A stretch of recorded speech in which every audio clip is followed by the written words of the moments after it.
मैं डॉक्टर गीता अवस्थी नई कहानी लेके आपके सामने उपस्थित हूँ। कहानी का शीर्षक है तोहफा। प्रेरक बिंदु ये है कि कभी कभी कुछ ऐसे हालात बन जाते हैं कि पति और पत्नी साथ में नहीं रह पाते, लेकिन इसका सीधा असर बच्चों के जीवन पर पड़ता है। इसी बात को उजागर करते हुए कहानी प्रस्तुत करती है तोहफा। धूप का एक टुकड़ा खिड़की के अंदर आकर उसे सहला रहा था और खिड़की के बाहर से बादल लुक छिप कर उसको झांक रहे थे। अचानक उसने आंखें खोली तो नजर दीवार घड़ी पर गई। उफ, 11 बज गए थे और अभी तक पारुल ने नहाया भी नहीं था। माँ के कॉलेज से लौटने तक खाना भी कैसे तैयार हो पाएगा?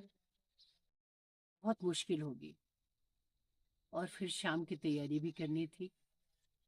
आकाश के घर वाले उसकी गोद भरने आ रहे थे। खाना बनकर तैयार हुआ ही था कि डोरबेल बज उठी थी। माँ कॉलेज से लौट आई थी और वही मूर्तिमय चेहरा, थका शिथिल शरीर, जैसे कि बस जीने के लिए जी रही है। उमंग नाम की कोई चीज उनकी जिंदगी में थी ही नहीं।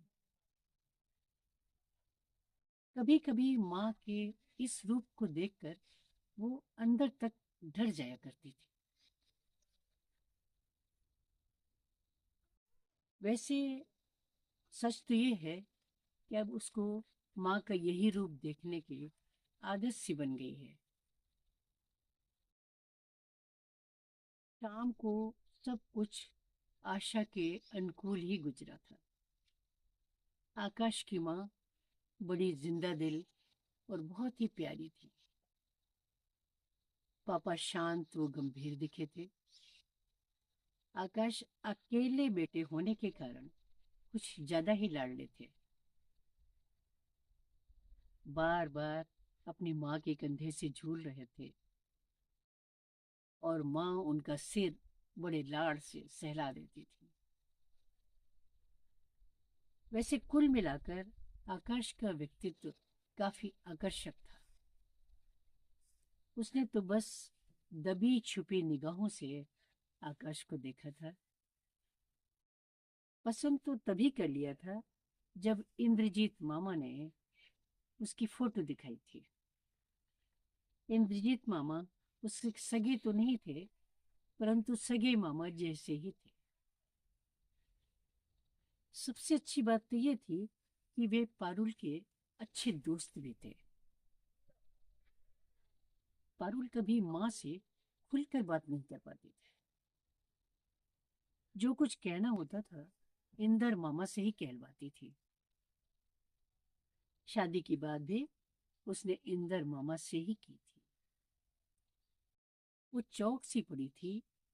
मामा, शादी इसी वर्ष? नहीं मामा, अभी तो मैंने एमएससी पास किया है। भविष्य के बारे में कुछ सोचने दीजिए। थोड़ा सा आराम करने दीजिए। कुछ घर का काम काज सीखने दीजिए, वरना ससुराल में लोग क्या कहेंगे। इंदर मामा हंस पड़े थे। पगली, ऐसा लड़का बार बार थोड़ी मिलता है। और फिर घर भी लाखों में एक।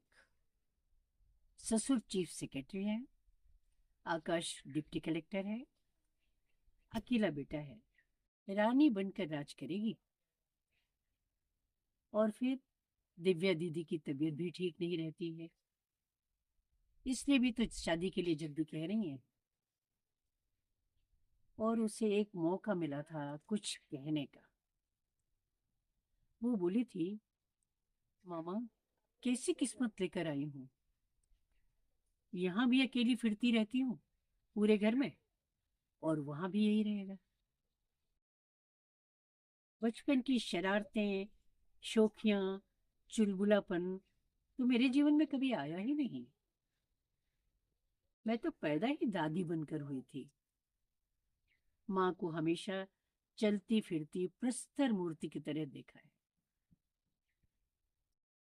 जैसे कोई संवेदना ही ना हो। पापा साथ होते तो पता नहीं कैसे रहते। और इंदर मामा बोल पड़े थे, पारुल, सुना है लव मैरिज थी दोनों की। बहुत चाहते थे दोनों एक दूसरे को। झगड़ा किस बात पर हुआ ये तो नहीं मालूम, पर दिव्या दीदी ने मुझे राखी बांधकर कहा था, इंदर, अब तक तुम मेरे पड़ोसी थे, लेकिन आज से भाई बनाती हूँ। भाई का फर्ज पूरा कर पाए तो मुझे बहुत अच्छा लगेगा, लेकिन अगर ऐसा नहीं हुआ तो राखी पर से मेरा विश्वास उठ जाएगा। इंदर मामा बोले थे, मैं जानता हूँ तुम्हारे पापा कॉलेज कैंपस में ही कहीं रहते हैं, प्रोफेसर हैं, और मैं तो उनसे कभी मिला नहीं हूँ। उस रात उसे नींद नहीं आई थी। पापा कैसे दिखते होंगे?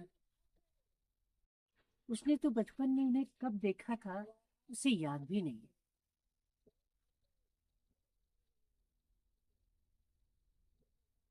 इत्तेफाक से नई टेलीफोन डायरेक्टरी में उसे पापा का टेलीफोन नंबर मिल गया था।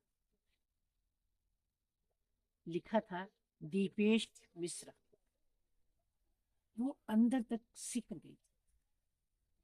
क्या पापा को इतने वर्षों में उसकी याद कभी नहीं आई होगी? ऐसा क्या हो गया था मम्मी पापा के बीच में कि दोनों ने इस तरह से रिश्ता तोड़ लिया? मम्मी ने कभी मुड़कर नहीं देखा और पापा ने कुशल क्षेम जानने की जरूरत भी नहीं समझी। कभी कभी उसे लगता था कि वो अनाथ न सही पर अकेली जरूर है, बिल्कुल अकेली। काश उसे मम्मी जैसी सहेलियां मिली होती। पापा की उंगली पकड़कर बाजार जाने का सुख उसे कभी नहीं मिला। जब कभी सहेलियों को बचपन में उनकी मम्मी पापा के साथ जिद करके जाते हुए देखती थी तो उसका मन भी करता था कि काश वो भी ऐसा कर पाती। उसने तो हमेशा मम्मी के आदेश का पालन करना ही सीखा था। ये कभी भी माँ से जिद नहीं की थी। सहेलियों को माँ से जिद करते हुए देखकर उसे लगता था कि क्या वो भी अपनी मम्मी से जिद कर सकती है। माँ कहती थी, पारुल, यूनिफॉर्म उतारो, और वो उतार देती थी। माँ कहती थी, घर के कपड़े पहन लो, और वो पहन लेती। माँ कहती थी, खाना टेबल पर लगा है, खा लेना, मैं कॉलेज जा रही हूँ, और वो ऐसा ही करती थी। शाम को घर पर फ्रेंड के साथ कैरम खेलना उसकी आदत में शोर। माँ के इंस्ट्रक्शंस वो हमेशा याद रखते थे और घर के बाहर नहीं जाते। जिंदगी में कभी कोई भौतिक अभाव नहीं रहा। अच्छे से अच्छा खाना, महंगे से महंगे खिलौने, पर खिलौने उसे स्वाभाविक बचपन नहीं लौटा पाते थे। शाम को स्कूल से लौटने पर दूध का गिलास उसे टेबल पर रखा हुआ मिलता था। उसका जी करता था कि वो ठुनक ठुनक कर कहे, वो आज सिर्फ पेप्सी पिएगी, दूध नहीं पिएगी। पर कुछ नहीं, दीवारों के कान नहीं होते और वे जवाब भी नहीं देती। माँ सुबह खाना बनाकर उसे टिफिन के साथ स्कूल पहुंचाती थी। शाम को वो पड़ोस के बच्चों के साथ रिक्शे में आते थे। माँ दोपहर को कॉलेज से आकर नाश्ते की मुहर लगाकर कोचिंग क्लासेस चली जाती थी और फिर शाम ढले आती थी। शाम को आने के बाद माँ किचन में घुस जाती थी। जब वो बहुत छोटी थी तब माँ ने एक आया रखी थी। उसे याद था जब कभी वो आया से पूछती थी कि मेरे और भाई बहन क्यों नहीं हैं, वो फिक से हंस देती थी। अरे बावली, तेरे पापा तेरी मम्मी से अलग रहते हैं, फिर भाई बहन कहाँ से आएंगे? उसका मासूम मन इस अलग रहने का विश्लेषण नहीं कर पाता। वैसे मम्मी को कभी भी पसंद नहीं था कि पड़ोसियों से या आया से देर तक बातचीत की जाए। गोद भराई रस्म के बाद यद्यपि आकाश उसकी तन्हाइयों में अक्सर झांकने लगा था, परंतु पापा से एकमात्र मुलाकात उसकी पूंजी थी।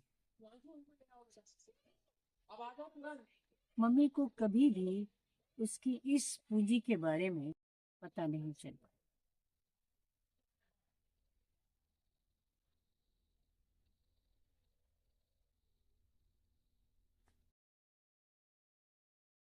ये वादा इंदर मामा वो पापा दोनों ने उससे किया था। हुआ ये था कि टेलीफोन नंबर मिल जाने के बाद वो पापा की आवाज एक बार सुनने के लिए उतावली होती थी। मम्मी के कॉलेज जाने के बाद वो दिन भर घर में अकेली रहती थी। ऐसे ही दिनों में एक दिन उसने नंबर डायल किया और महज इत्तेफाक था कि उस दिन पापा बीमारी के कारण कॉलेज नहीं गए थे। Hello, Deepesh speaking. सुनकर तो वो कांप गई थी। उसके मुंह से शब्द ही नहीं निकल रहे थे।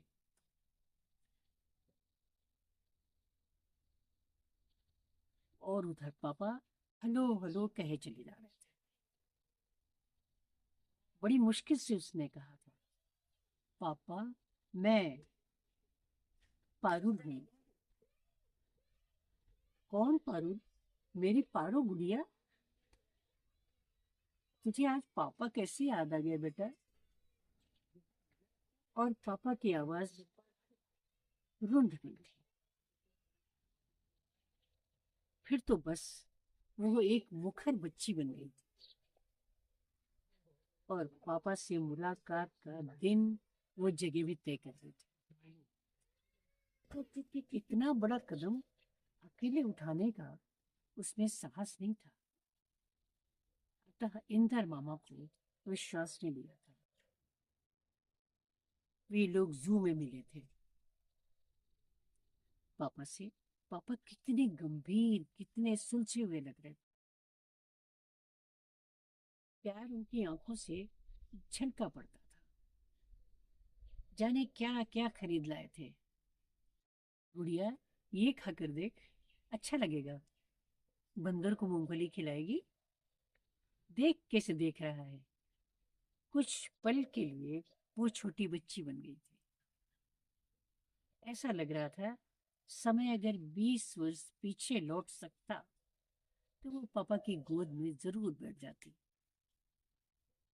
उसने पापा से आकाश से शादी के बारे में भी बात की थी।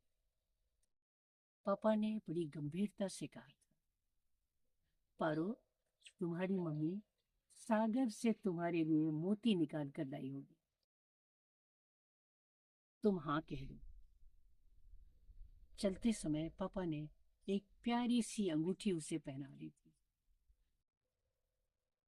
मेरी प्यारी सी गुड़िया को पापा की तरफ से पहला उपहार। फिर उनकी आंखें भर रही थी। और बोले थे, कभी तेरी बर्थडे पर तुझे कुछ भी नहीं भेज सका, हिम्मत ही नहीं होती थी। तेरी माँ को मैं किसी तरह की तकलीफ नहीं देना चाहता,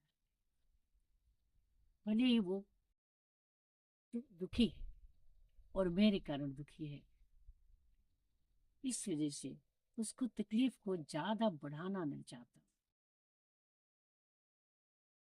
बुध भराई के अगले दिन माँ शाम को बाजार गई थी, तो वो पापा से बात करने का लोभ संवरण न कर सकी थी। उसने सबके बारे में पापा को बताया था। पापा भी कुरेद कुरेद कर सब कुछ पूछ रहे थे।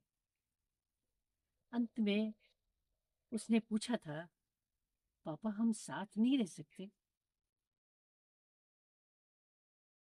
पापा ने कहा था, पारुल तुम ही वो बिंदु हो जिससे हम दोनों जुड़े हैं। तुम ही शायद दोनों को फिर जोड़ सको। और वो सोचती रही थी कि मम्मी से कैसे बात करें। उसे याद है जब पहली बार उसे स्कूल जाना था और उसने मम्मी से कहा था कि सब बच्चे अपने मम्मी पापा के साथ साथ जाते हैं,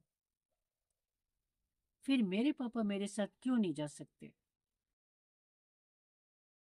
उस दिन का मम्मी का चेहरा वो आज तक नहीं भूल पाई। मम्मी ने कहा था, पारुल आगे से कभी भी पापा की बात नहीं करना। मैं तुम्हें मम्मी और पापा दोनों का प्यार दूंगी। मैं अपना पूरा जीवन समर्पित कर दूंगी, लेकिन दोबारा ये प्रश्न मैं सुनना नहीं चाहूंगी।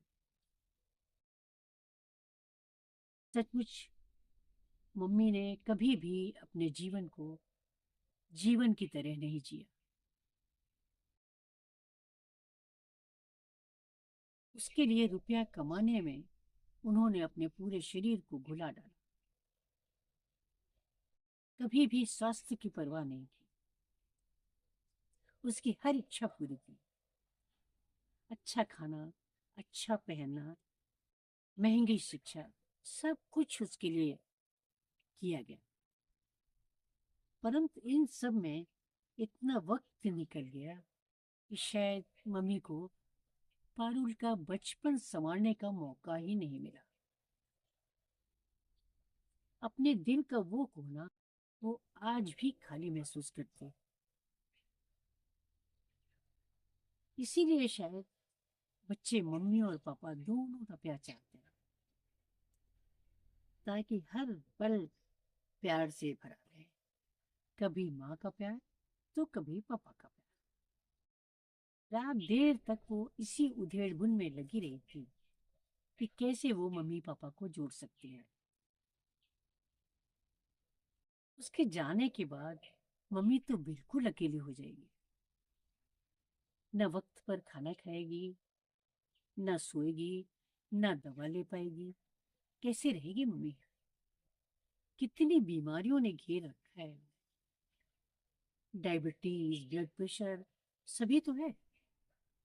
पिछली बार जब माँ को माइल्ड अटैक आया था, तब डॉक्टर ने कहा भी था, सावधानी बरतिए मिसेस मिश्रा, आराम की सख्त जरूरत है, काम हल्का कर दीजिए। मगर मम्मी कहाँ मानती। एक हफ्ते बाद फिर से कॉलेज जाना शुरू कर दिया था। उसके टोकने पर बोली थी, घर में जी घबराता है, अकेले क्या करूं? काम में लगो रहो, काम में लगे रहो तो कुछ सोचने का मौका नहीं मिलता। रात में देर से सोई थी, इसलिए सुबह नींद देर से खुली थी। रसोई में बर्तनों की आवाज भी नहीं आ रही थी। आमतौर पर सुबह मम्मी रसोई में पहुंचकर काम करना शुरू कर देती थी। वो उठकर माँ के कमरे में गई तो माँ लेटी थी। माथे पर हाथ रखा तो माथा जल रहा था। वो डॉक्टर को फोन करने बढ़ी तो मम्मी बोली, रहने दे, ठीक हो जाऊंगी, दवा खा ली है मैंने, एक कप चाय बना दे। और बढ़ता ही गया था। रात तक 104 डिग्री बुखार हो गया। साथ ही भीषण सिर दर्द था। वो हौले हौले मम्मी का सिर दबाती रही थी। कुछ दिन बाद माँ के विछोह की कल्पना से उसकी आंखें भरी थीं। दो आंसू टपक कर माँ के माथे पर गिर पड़े थे। माँ ने आंखें खोलकर उसके चेहरे की तरफ देखा, फिर बोली थी, पारुल, मैं जानती हूँ अपने हर प्रयास के बाद भी मैं तुम्हें वो सब कुछ नहीं दे पाई जिसकी तुम्हें जरूरत थी। तुम्हारे मन में अब भी कोई रिक्ति बाकी है। अब तो ईश्वर से प्रार्थना करती हूँ कि आकाश तुम्हें वो सब कुछ दे कि तुम्हारा मन भर जाए, तुम्हारे मन की रिक्तियां भर जाए। उसने धीरे से कहा था, मम्मी, मुझे आपसे कोई शिकायत नहीं, सिर्फ ये बता दीजिए कि पापा हमारे साथ क्यों नहीं रहते। माँ ने जोर से सांस ली थी, फिर बोली थी, मैं जानती थी कि तुम एक न एक दिन ये सवाल मुझसे जरूर पूछोगे। बचपन से तेरे मन में ये सवाल उमड़ गया, पर तू पहले कभी संकोच के कारण पूछ नहीं पाई। मैं जानती थी कि मुझे किसी न किसी दिन इस सवाल का जवाब देना ही होगा। खैर, सुन, तेरे पापा एक सुलझे हुए व्यक्तित्व के स्वामी हैं। उनमें मुझे सब कुछ अच्छा लगा, इसीलिए तो मायके वालों से नाता तोड़कर मैंने उनसे शादी की थी। मेरा सोचना था कि मेरे ख्याल जब सिर्फ उनके इर्द गिर्द घूमते हैं तो उन्हें भी मुझ तक केंद्रित रहना चाहिए, परंतु ऐसा नहीं था। तुम्हारे पापा सौंदर्य प्रेमी रहे। कभी अगर कोई सुंदर लड़की दिख जाती तो उसे देर तक देखते रहते थे। रिश्तेदारों या दोस्तों में अगर कोई सुंदर महिला होती थी तो उससे सट कर बैठने या घंटों बातचीत करने का कोई मौका वो नहीं छोड़ते थे। उस समय वो मुझे भूल जाते थे। मेरे विरोध के बावजूद वो अपनी आदतें नहीं छोड़ पा रहे थे और मैं अपनी आदत नहीं छोड़ पा रही। मुझे उनका इस तरह दूसरी औरतों में रुचि लेना एक आंख से नहीं भाता था। मैंने हार कर उनका रास्ता छोड़ दिया था। जिंदगी भर मैंने उन्हें मिस किया, पर उनकी इस आदत को आज भी मैं उचित नहीं। पारुल ने जैसे नींद से चौंक कर पूछा, पापा भी नहीं आए मिलने? नहीं, वो जानते हैं कि मैं अपने फैसले नहीं बदलती। कुछ देर तक नीरव स्तब्धता छाई रही थी। पारुल कुछ कहने की हिम्मत संजो रही थी। पारुल ने मम्मी के सीने पर सिर रख दिया। उसे लग रहा था उसे पहली बार मां मिली। थोड़ी देर बाद पारुल ने सिर उठाकर धीरे से कहा था, मम्मी, एक अपराध के लिए मैं क्षमा मांगती हूँ। माँ के पूछने पर उसने बताया था कि मैं पापा से एक बार मिली हूँ। कुछ देर के लिए दिव्या चुप रही, फिर बोली थी, तुम्हारी जिज्ञासा स्वाभाविक थी, जो हुआ ठीक ही हुआ। एक सप्ताह बीत गया। शादी की तैयारियां चल रही थी। दिव्या ने पारुल के दहेज के लिए हर चीज जुटाई थी। फिर भी पारुल से पूछा था, पारुल, तेरी पसंद की कोई चीज यदि रह गई हो तो बता दे।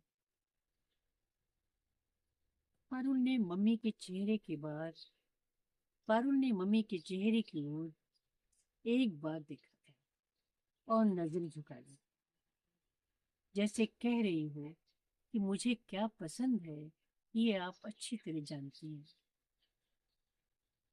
मम्मी भी चुपचाप वहां से चली गई।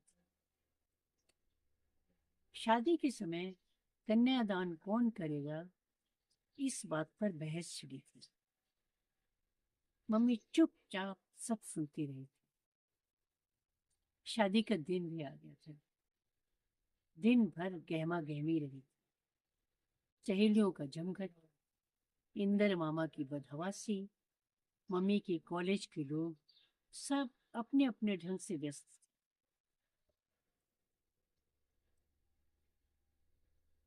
शाम हुई, बारात आई, जयमाल की रस्म हुई। इन सबसे पारुल कुछ थक सी गई थी। तभी इंदर मामा और मामी आए और भामर के लिए तैयार होने को कहा था। साथ लाई हुई साड़ी देकर बोली थी, पारुल तुझे पसंद आई साड़ी? गरीब मामी लाई है तुम्हारे लिए। पारुल ने उदास होकर कहा, मेरे लिए तो बस वही मामी है, चाहे गरीब हो या अमीर। कहकर पारुल सिसकने लगी। सजी हुई पारुल मामी व सहेलियों के साथ मंडप की ओर बढ़ी जा रही। पैर थम थम के बढ़ रहे। तभी इंदर मामा ने पास आकर कहा था, पारुल सामने देख, तेरा बहुमूल्य तोहफा।